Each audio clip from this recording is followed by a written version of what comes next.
Everyone, welcome back to my channel. So ngayon po ay lalabas tayo. Pupunta tayo sa Manila. Pupunta kami ng Manila Museum ulit. Para sa aking eldest nga, sasamahan ko siya doon. At meron silang Manila Museum Tour para sa activities nila. So kailangan ko siyang samahan. Baka kasi gabihin na kasama. So yun. So see you later. Bye. So, andito na po kami. Dumating na kami sa National Museum. Ano pa lang, 9. Umalis kami. Nakasakay kami ng ano na. 8 na kami. Basta yun na yun. Tapos, dumating kami rito. Tapos, niluloko pa kami ng mga tricycle driver dyan pagbaba namin sa LRT station. Andito na kami sa ano. Ay, dito na pala kayo. Hello. Sarado to eh.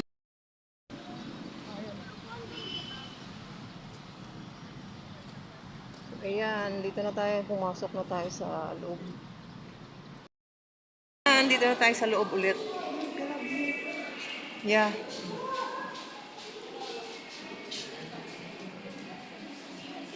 Flash po.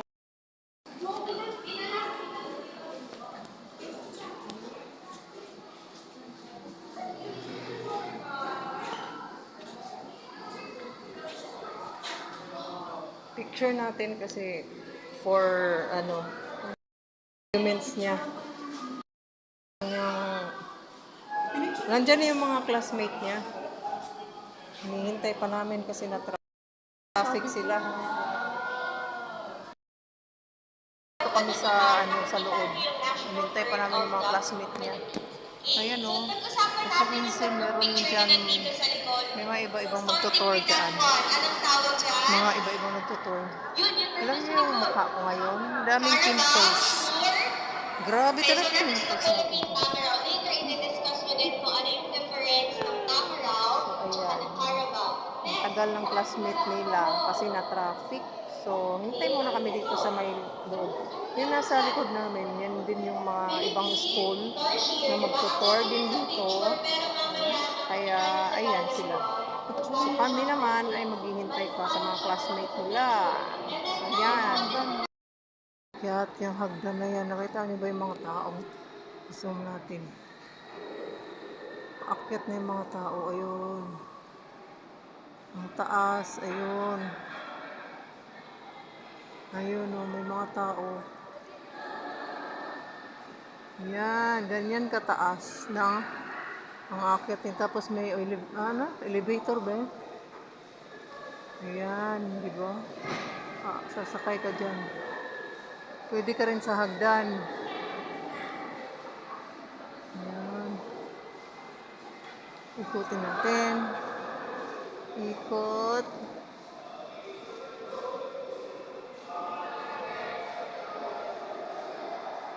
Kaya punta na po kayo dito kung gusto niyo pong masyal dito. Open po sa lahat ng tao. Open po to, libre. Mag-iwan lang po kayo ng ID sa labas or titignan lang nila yung ID nila. Yung mga ID namin titignan lang. So yun po. Yun lang.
Bye-bye.